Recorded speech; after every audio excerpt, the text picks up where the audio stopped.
আসসালামু আলাইকুম। গতকাল গিয়েছিলাম চান্দাবর খেয়াঘাটে। আর যাওয়ার পরে আমরা নদীর পাড়ে দাঁড়িয়েছিলাম আর ছোট, ছোট বাচ্চাদের খেলাধুলা দেখতেছিলাম।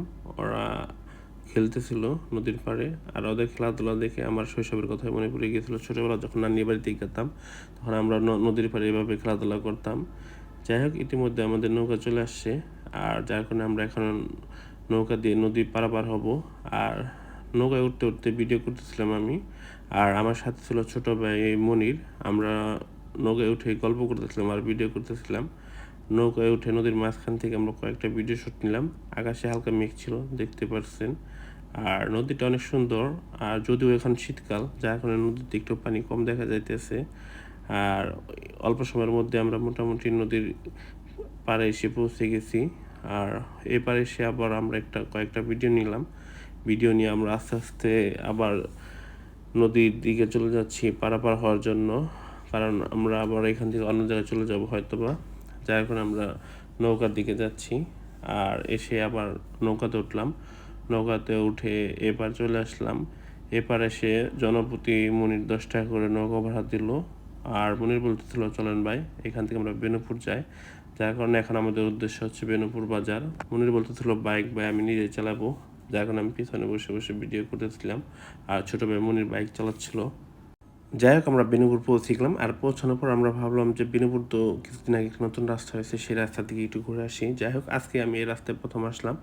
আর এই রাস্তাটি বেনুপুর বাজারের ঠিক পশ্চিম পাশ দিয়ে সরাসরি ধানদারা চলে গেছে। যাই হোক, যাওয়ার পর দেখি সত্যি রাস্তাটা অনেক সুন্দর। কিছুদিন আগে এই রাস্তার ভিতরে ঢালা হয়েছে। আর রাস্তা দেখে বোঝা যাচ্ছে রাস্তাটা কত সুন্দর। আর নতুন রাস্তা হওয়াতে বিকেলবেলা অনেকে এই রাস্তায় হাঁটতে এসেছে। আর সত্যি এই রাস্তাটিও অনেক সুন্দর দেখা যাচ্ছিল।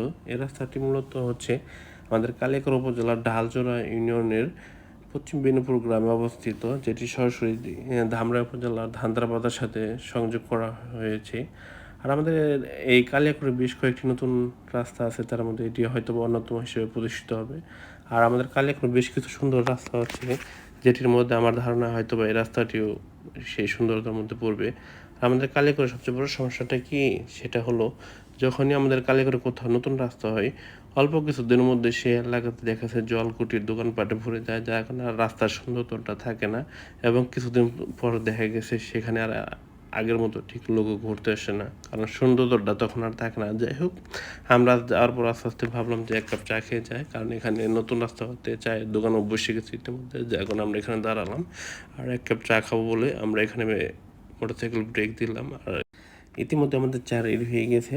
আর আমরা দাঁড়িয়ে দাঁড়িয়ে চা খাচ্ছিলাম আর শীতের একটি ফিল নিচ্ছিলাম। যদিও আজকে তেমন শীত পড়েনি, যেহেতু আমাদের চা খাওয়া শেষ, যার কারণে এখন আমাদের পরবর্তী উদ্দেশ্য হচ্ছে বেনুপুর বাজারে। আর বাজারে যাওয়ার জন্য আমরা ইতিমধ্যে রওনা দিয়ে দিলাম। নতুন রাস্তা হতে ছোট ছোট বাচ্চারা এখানে সাইকেল চালানো শিখতেছিল। আর বিকেল বলে কথা, যার কারণে অনেকেই নতুন রাস্তা হাঁটতে বের হয়েছে। আর ইতিমধ্যে এক ছোটো ভাই বলতেছিল তার সাথে সাইকেল রেস দেওয়ার জন্য, যদিও তার সাথে সাইকেল রেস দিইনি। আর ইতিমধ্যে আমরা বেনুপুর বাজারে চলে এসেছি। এটি হচ্ছে বেনুপুর বাজারের নতুন রাস্তা। আর যেহেতু আজকে ছিল রবিবার, রবিবার হচ্ছে বেনুপুর বাজার হচ্ছে সাপ্তাহিক হাটবার। আর আমরা এসে গরম গরম গজা, সিঙ্গারা, পুরি খেয়ে নিলাম। আর বেনুপুর বাজার যেহেতু এসেছি, যার কারণে আমরা চিন্তা করলাম যে যদি দই আর মিষ্টি না খাই তাহলে কি আর হয়, যার কারণে আমরা দই মিষ্টি খেয়ে নিলাম বেনুপুর বাজার থেকে। আর এখান থেকে আমরা এখন সরাসরি চন্দ্রা চলে যাব। আজকের মতো এখানেই শেষ। সবাই ভালো থাকবেন, সুস্থ থাকবেন। আল্লাহ হাফিজ।